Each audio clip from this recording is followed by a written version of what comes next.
Namasté, bonjour à tous. Je vous accueille aujourd'hui dans un univers que j'affectionne particulièrement, la forêt, au bord d'un petit cours d'eau, pour rappeler aussi cette énergie fluide de l'eau qui nous invite à lâcher prise, à laisser partir, à l'approche de cette super full moon, cette lune rose, cette pleine lune du Wesak qui arrive dans un peu moins de 24 heures maintenant.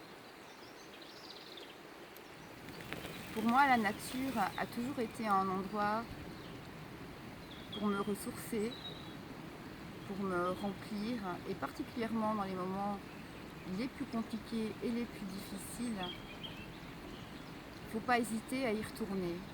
C'est vraiment une grande aide, à la fois pour nous aider à lâcher, à laisser sortir tout ce qui est plus utile aujourd'hui, et se ressourcer, se remplir de ce prana, de cette énergie incroyable de vie que la nature nous offre tout le temps en continu, de cette humilité aussi du cycle de mort et de renaissance qu'elle nous enseigne, cycle après cycle. Dans cette période un peu remuante, et toutes les personnes sensibles pourront peut-être le confirmer, on est invité à aller visiter ces couches à l'intérieur, ces espaces que nous n'habitons pas ou qui sont habités par des souffrances ou par des peurs, des blessures que nous ne contrôlons pas. C'est un peu comme si on était des marionnettes dirigées par nos inconscients, nos blessures qu'on ne laisse pas remonter à la surface et donc qu'on ne peut pas guérir. Vous connaissez certainement le livre de Lise Bourbeau qui a écrit les 5 blessures de l'âme. Je vous mettrai la référence sous la vidéo. Moi, je les appellerais plutôt les 5 blessures de l'être, parce que je crois que l'âme, elle n'est jamais blessée. L'âme, elle est dans l'amour, elle est dans la joie, dans ce qu'elle est. C'est la personnalité, c'est l'ego qui est blessé à travers toutes les réalisations, ou toutes les douleurs et les expériences douloureuses qu'il expérimente. Donc, ces 5 blessures de l'être, l'abandon, la trahison, le rejet, l'humiliation, l'injustice, on les a tous un jour ou l'autre traversés, parfois toutes, et on peut toujours les reconnaître derrière une blessure.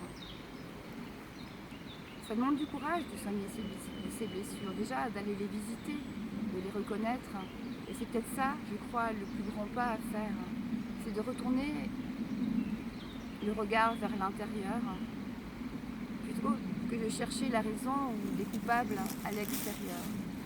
C'est comme ça qu'on va reprendre son pouvoir et qu'on va pouvoir créer sa vie différemment, puisque finalement, on crée ce qu'on vibre.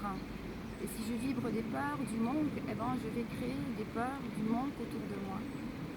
Et si je vibre une souffrance et que je ne la connais pas, que je ne la comprends pas, je vais continuer d'expérimenter le même genre d'expérience de souffrance, cycle après cycle, dans des situations à peine différentes, jusqu'à ce que je prenne conscience de ce que je dois guérir en moi.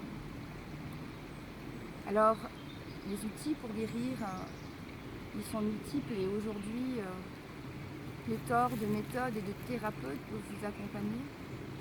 Mais on a aussi, surtout, et c'est là que j'aimerais en venir, tous les outils en nous, des outils qui nous sont offerts gratuitement, auxquels on peut se reconnecter.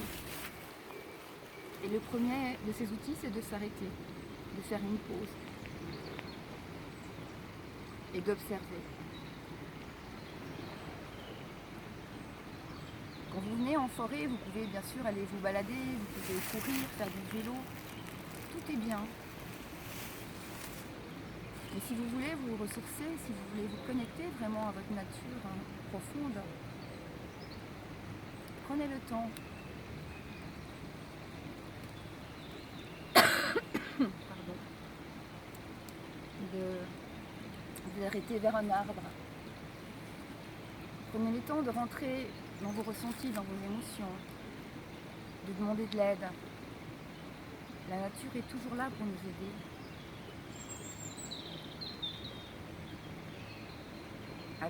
Auprès des arbres, vous allez pouvoir renforcer vos racines, votre connexion à cette incarnation, à cette mère terre qui nous porte et nous soutient.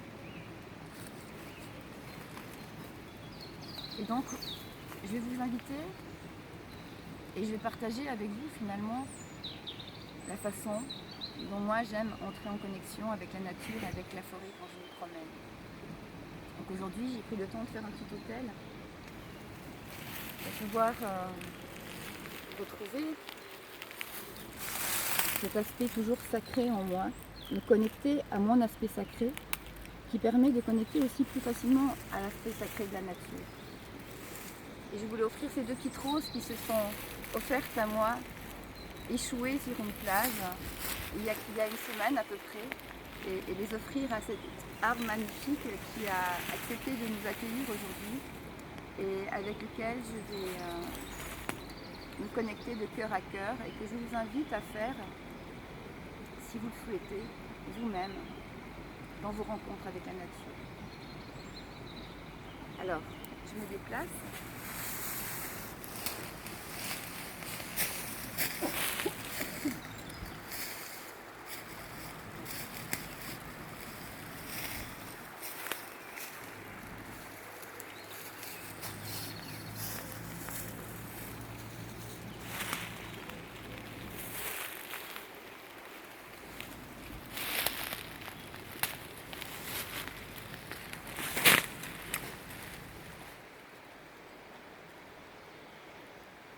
Prenez toujours le temps de vous connecter à votre propre cœur,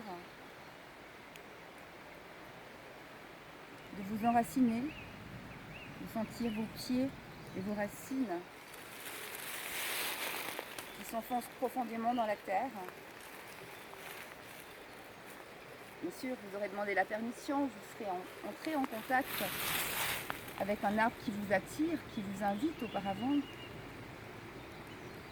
Et commencez simplement par le saluer.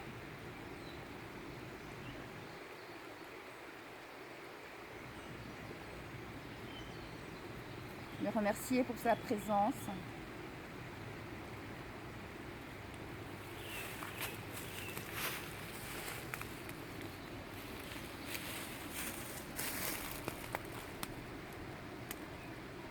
Pour son accueil.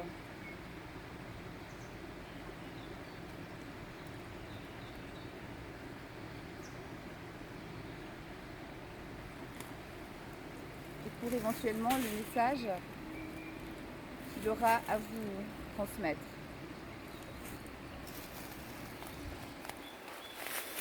Ensuite,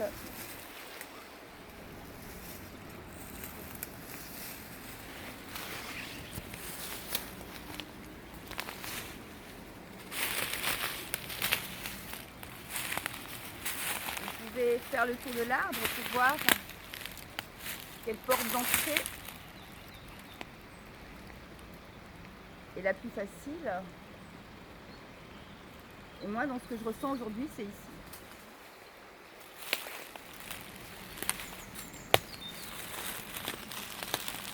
Donc vous pouvez placer simplement une main sur votre cœur sacré qui vous connecte à votre nature sacrée, et une main sur l'arbre. Et vous pouvez comme visualiser un cordon d'énergie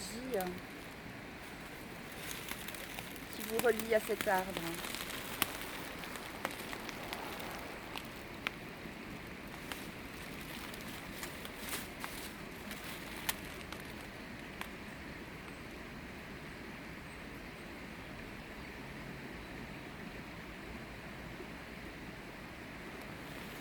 Sentez une présence qui se renforce dans votre être, dans votre corps, vos jambes qui deviennent solides, fortes,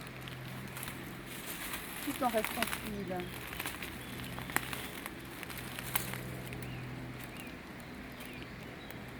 Sentez votre cœur qui s'agrandit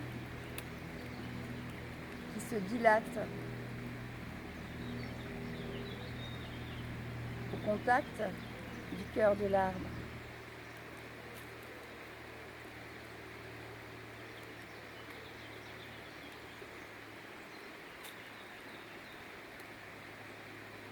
Ressentez sa force,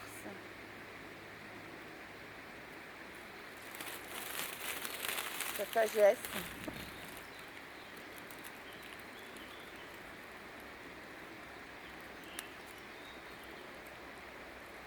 Sa présence bienveillante et consolante.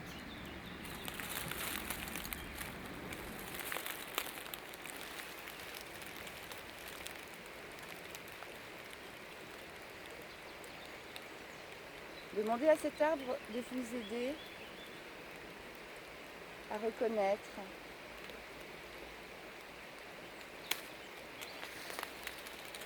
à accueillir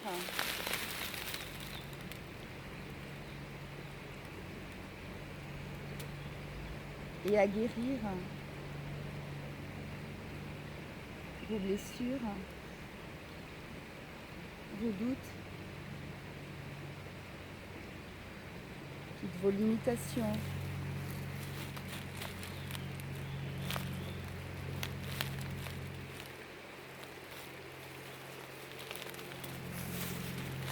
Ressentez cette chaleur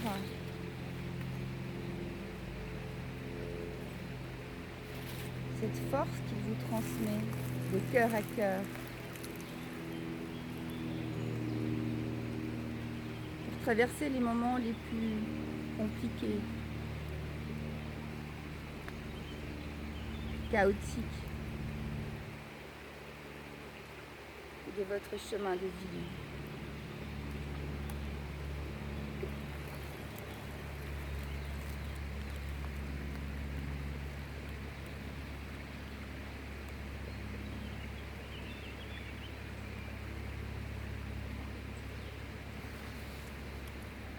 La nature nous rappelle que rien n'est immuable.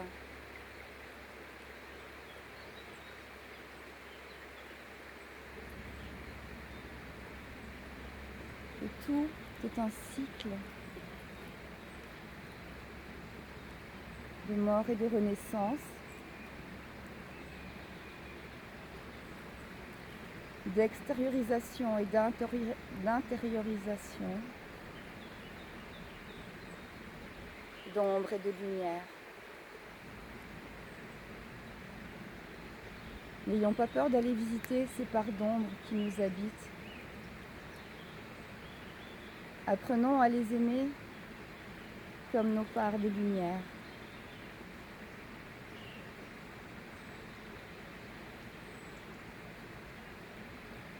Quand nous ramenons l'ombre et la lumière dans le cœur, nous reprenons notre pouvoir créateur. Et nous vibrons alors de nos plus belles créations.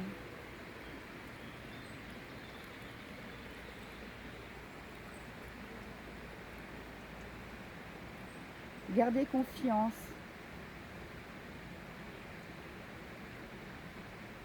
Le regard tourné vers l'intérieur, vers cette lumière qui jamais ne s'éteint. Cette étincelle divine qui vous habite tous.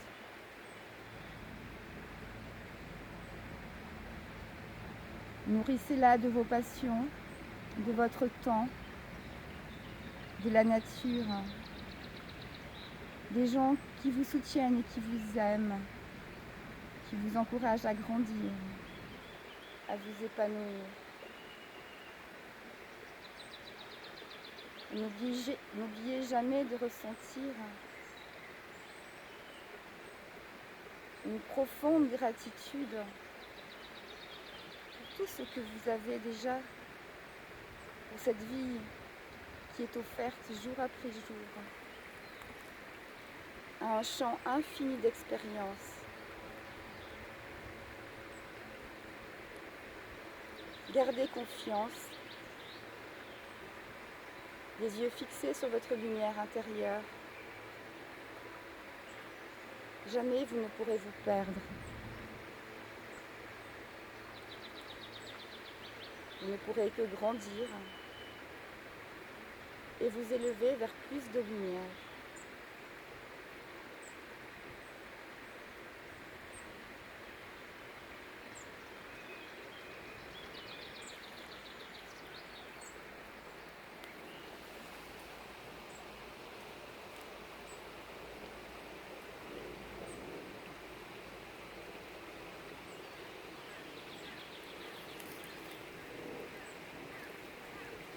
N'oubliez pas de remercier l'arbre, vous pouvez lui faire un câlin. Ils aiment bien les câlins, les arbres, et nous, ça nous fait du bien aussi. Remerciez-le pour tous ses bienfaits et remerciez-vous pour le bienfait que vous êtes fait. Je vous retrouverai demain pour une méditation guidée spéciale Wesak. Je vous souhaite à tous une magnifique journée. Prenez soin de vous. Namasté.